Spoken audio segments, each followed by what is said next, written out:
예, 저희가 특집 코너를 통해서 이번 주에 계속 내년 증시 전망과 여기에 맞는 투자 전략 세워드리고 있는데요. 오늘은 방금 전에 화면 통해서도 나갔습니다마는 개인 투자자들의 실질적인 현 리더라고도 할 수 있을 것 같습니다. 너무 많은 분들이 또 찾으시고 도움을 받고 계신 분인데요. 이베스트 투자증권 이비주 영업팀의 염승환 차장과 함께하도록 하겠습니다.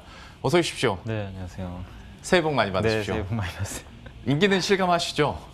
네, 아니 뭐 이렇게 반응 보면 실감이 나는데 예. 근데 저는 이제 워낙 그 방송으로만 이렇게 하다 보니까 직접 대면은 못 하잖아요. 네네. 그래서 딱히 그러니까 뭐 그냥 직접적으로 뭔가 체감은 아직 못 하고 있어요. 예, 제가 대신하고 있습니다. 네. 댓글들 반응 보면서 많은 분들이 좀 도움을 많이 받는다라는 피드백을 주고 계시는데 그만큼 이제 연구를 많이 하시고 공부를 많이 하시니까 네. 저희가 계속 모시는 거고 여기 때문에 증시에 대한 전망을 먼저 어떻게 하시는지 염 차장님의 의견도 좀 궁금합니다. 전망을 어떻게 하세요? 그러니까 이제 어차피 오늘까지 지금 증시가 너무 강하잖아요. 네. 그러니까 진짜 이런 장은 저도 처음인 것 같아요. 진짜 특히 개인 투자자분들이 이렇게 승리를 아니 뭐 어떤 분은 또 그런 표현 했다고 하더라고요. 그러니까 이거 동학개미 운동은 아시겠지만 실패한 운동이잖아요. 그렇죠. 근데 지금은 아니잖아요. 예.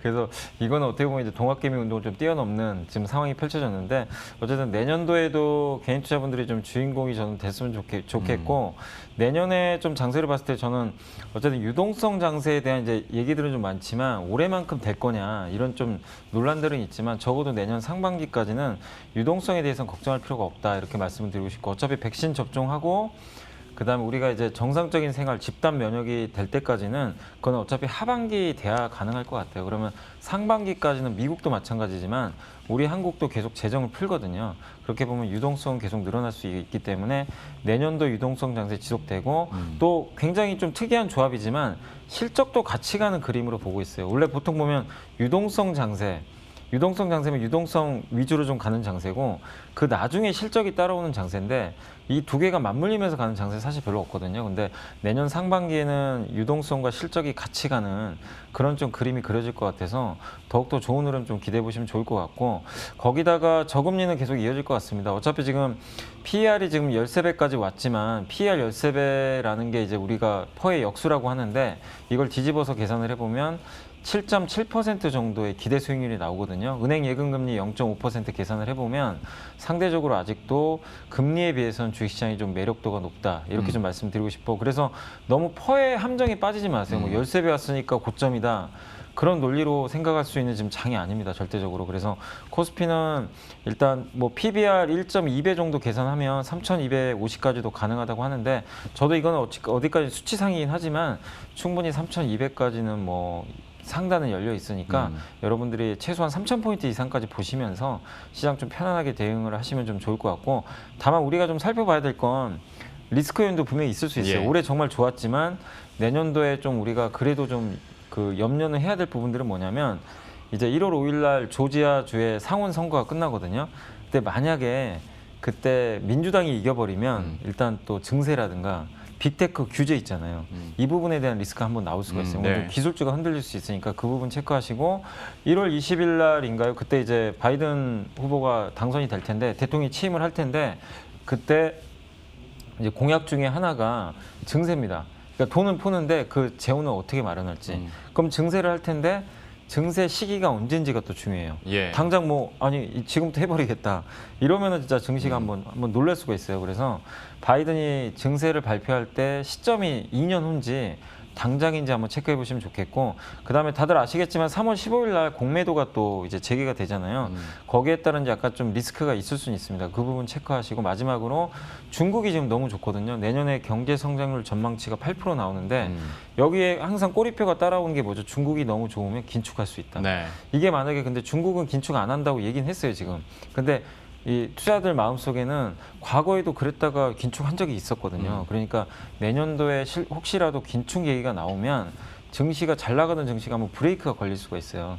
그러니까 그 점 체크하시면서 요 리스크 요인들은 한 번씩은 체크하시면서 일단 아직까지는 좀 상승장은 계속 즐겨보자 이렇게 말씀을 드리겠습니다. 상승장을 즐기되 너무 취해 있어서는 안 될 것 같습니다. 리스크 요인을 때문에 좀 비중 있게 얘기를 해주셨거든요. 이 부분들은 1월이 되더라도 좀 꼼꼼하게 체크하시면서 수익률은 계속 높여가셔야 될 것 같고요. 그러면 수익률을 높일 수 있는 내년 좀 좋을 만한 업종군들 그리고 종목군들 어디가 있을지 이것도 한번 소개를 해주시죠. 네, 뭐 제가 사실 그 저번에 이제 책도 한번 소개해 주셨지만 책에도 나온 내용이긴 한데 예.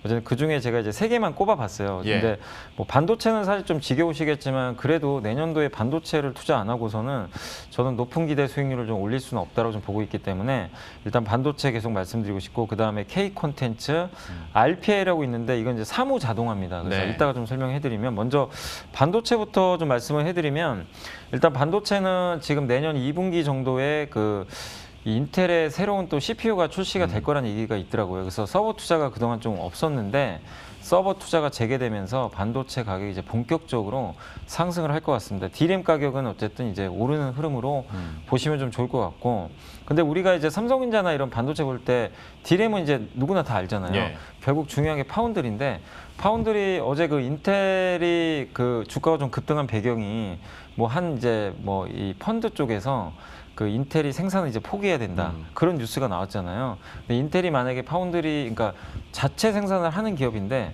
반도체를 그 요구대로 만약에 우리 이제 생산 안 하겠다라고 연초에 만약에 CEO가 언급을 하면 연초에 CEO가 일단 발표를 하기로 예정이 돼 있어요. 예. 파운드리를 할지 아니면은 뭐 계속 생산을 할지. 근데 만약에 외주를 주겠다고 발표를 해버리면 삼성전자의 주가를 한 단계 더 올려버릴 수가 있겠죠. 왜냐하면 TSMC 아니면 삼성인데 네. TSMC는 지금 캐파가 꽉 찼어요.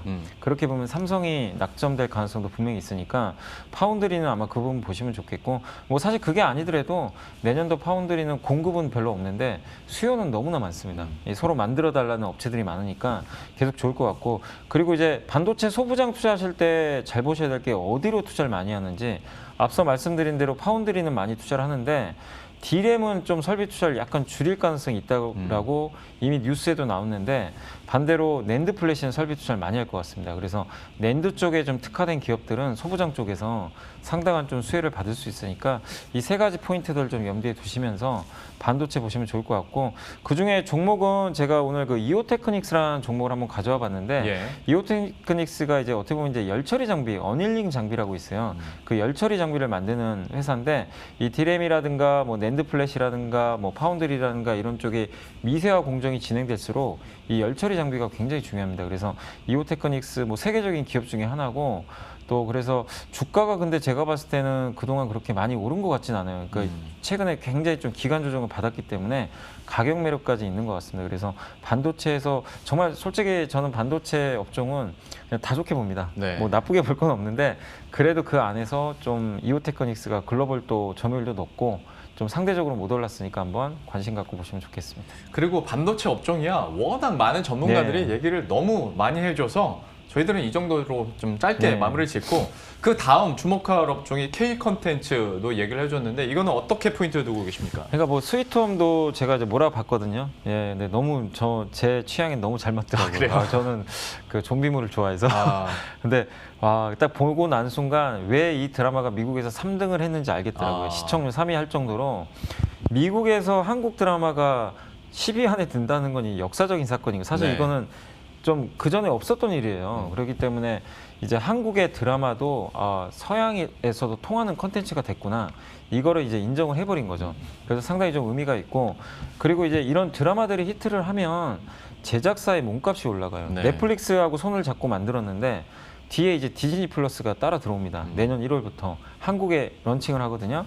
또 그것뿐만 아니라 중국의 텐센트도 있을 거고, 중국의 아이치라는 OTT 서비스도 있고, 네. 아시겠지만 또 한국의 왓챠도 있고요. 뭐 여러 가지 뭐 웨이브도 웨이브인가요? 있고, 웨이브도 예. 있고, 티빙도 있고, 네. 정말 많아요. 근데 일본도 마찬가지고 이 시장 자체는 점점 커지는데 이 OTT들의 공통적인 고민이 뭐가 되겠습니까? 도대체 콘텐츠가 있어야 되는데 누구 손을 잡겠냐 이거죠.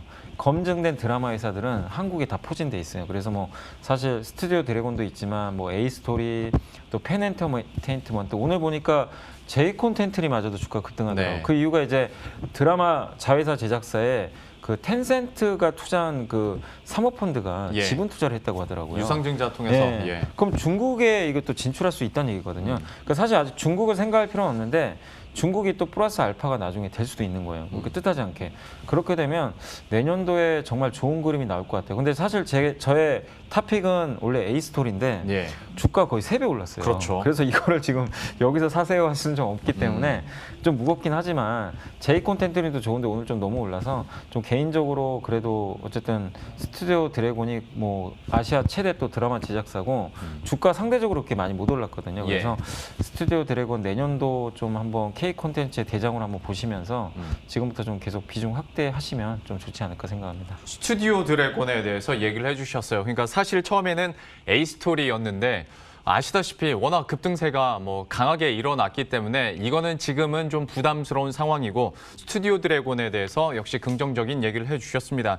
뭐 스위트홈 같은 경우에 뭐 미국뿐만 아니라 독일과 프랑스에서도 각각 뭐 인기 순위 5위, 뭐 8위 이렇게 한다고 하니까 이제는 시장이나 파이 자체가 더 넓어져 버린 거고 때문에 K 콘텐츠에 대해서도 2021년에 한번 주목하자 개화가 될 것이다라는 긍정적인 전망과 투자 의견까지 이렇게 들어봤습니다. 마지막 업종도 한번 들어보도록 할 텐데요. 사무자동화에 대해서는 포인트 어떻게 잡고 계세요? 네, 이건 좀 생소하실 수도 있는데 이게 어떻게 보면 이제 그 공장 자동화, 뭐 스마트 팩토리 다들 아실 거예요. 예. 이제 모든 게 자동화되는데 사무 업무도 이제 자동화 시대가 열리기 시작했습니다. 이게 뭐냐면 이제 RPA가 그 약자긴 한데 반복적인 단순 자동 업무 있잖아요. 뭐 예. 여러분들도 뭐 그런 경우, 이 직장생활 하시는 분들 그런 경우 해보셨을 거예요. 아, 내가 이 업무를 왜 하고 있지? 예. 매일 그냥 뭐 어떤 고객분들한테 다 똑같은 이제 상품을 발송을 해야 되는데 주소를 친다거나 굉장히 좀 어떻게 보면은 그 답답할 수 있는 그런 반복적인 업무들이 되게 많아요. 그러니까 대기업, 금융회사 뭐 마찬가지로 어떤 통신회사가 뭘 고객들한테 뭘 발송을 한다거나 문자 같은 걸. 근데 그런 것들을 사람이 하면 굉장히 피곤하기도 하지만 예. 업무 효율성도 떨어집니다. 근데 그 회사 입장에서도 이렇게 고급 인력을 그런데 시간을 또 뺏기게 하는 것도 하나의 낭비일 수가 있는데 프로그램을 하나 딱 설치를 해버리면 그런 걸 다 알아서 자동으로 해주는 거죠. 그렇게 되면 결국에 그 사람의 어떻게 보면 이제 업무 능력도 나중에 다른 쪽을 통해서 올라가겠지만 회사 입장에서도 인력들을 다른데 효율적인 데 쓸 수가 있는 거잖아요. 예. 그래서 상당히 좀 각광을 받을 것 같고 아마존도 이런 서비스를 도입을 했고 또 싱가포르의 또 한 통신사가 이 RPA 서비스를 좀 통해 가지고 굉장히 비용도 줄이고 성과를 봤다고 합니다. 그래서 이 산업이 이제 좀 시작을 할 것 같아서 미리 좀 선정을 해놓는 게 낫지 않을까 싶어서 말씀을 드리고 싶고 예. 국내에서 실제로 이 사업을 하고 있는 회사가 하나 있어요. 바로 포스코 ICT입니다. 어제 좀 주가가 많이 오르긴 했는데 그 스마트 팩토리 대표 기업인 거 다들 알고 계실 거예요. 포스코 계열사에. 근데 이 회사가 또 RPA 사무자동화 솔루션도 이번에 출시를 해서 금융기관들한테 이제 납품을 시작을 하고 있거든요. 이쪽 시장이 커진다면 또 현재까지 뭐 국내에선 이렇다 할 경쟁 회사가 지금 있는 편이 아니거든요. 그런 관점으로 보면 포스코 ICT 좀 관심 있게 보시면 좋겠고 사실 포스코 ICT뿐만 아니라 이런 쪽에 관련된 기업들은 대기업의 계열사들이 되게 많이 있어요. 아시겠지만 삼성 SDS, 롯데정보통신, 신세계 ICT 이런 기업들이 결국에 이 시장이 또 차례로 뛰어들 가능성이 높기 때문에 저는 어쨌든 이쪽에서 사무 자동화가 내년도에 또 하나의 트렌드가 될 것 같아서 이쪽 업종도 한번 좀 관심 있게 보시라고 오늘 좀 한번 말씀을 드려보겠습니다. 또 하나의 트렌드로 사무 자동화 그리고 그중에서 탑픽은 포스코 ICT를 얘기해 주었는데 이외에도 대기업 계열사들이 관련 사업을 지속해 나갈 것이다 라는 전망까지 들어봤고요. 오늘 이렇게 3개 종목군들을 살펴봤는데 다음 주 이 시간에도 또 염승원 차장이 유망하게 보고 있는 업종군들 또 소개를 해준다고 하니까요. 그때도 기대를 해주시길 바라겠습니다. 지금까지 이베스트 투자증권 이비즈 영업팀의 염승원 차장과 함께했습니다. 오늘 말씀 고맙습니다. 감사합니다. 예, 그럼 저희도 여기서 인사드리도록 하겠습니다. 참 코로나19라는 지금까지 없었던 세상에서 우리들의 일상이 좀 일그러지긴 했습니다만은 또한 주식시장에서는 개인 투자자들이 이걸 이겨내는 거 보고 참 많은 걸 보고 느꼈었던 한 해였던 것 같습니다. 1년 동안 저희 빨간 상승의 맛 함께 해주셔서 진심으로 감사드리고 좀 마무리도 잘 하셨으면 좋겠습니다. 그리고 내년에 또 스마트해진 개미만큼이나 저희들도 더욱 스마트해져서 다시 찾아뵙도록 하겠습니다. 새해 복 많이 받으십시오. 고맙습니다.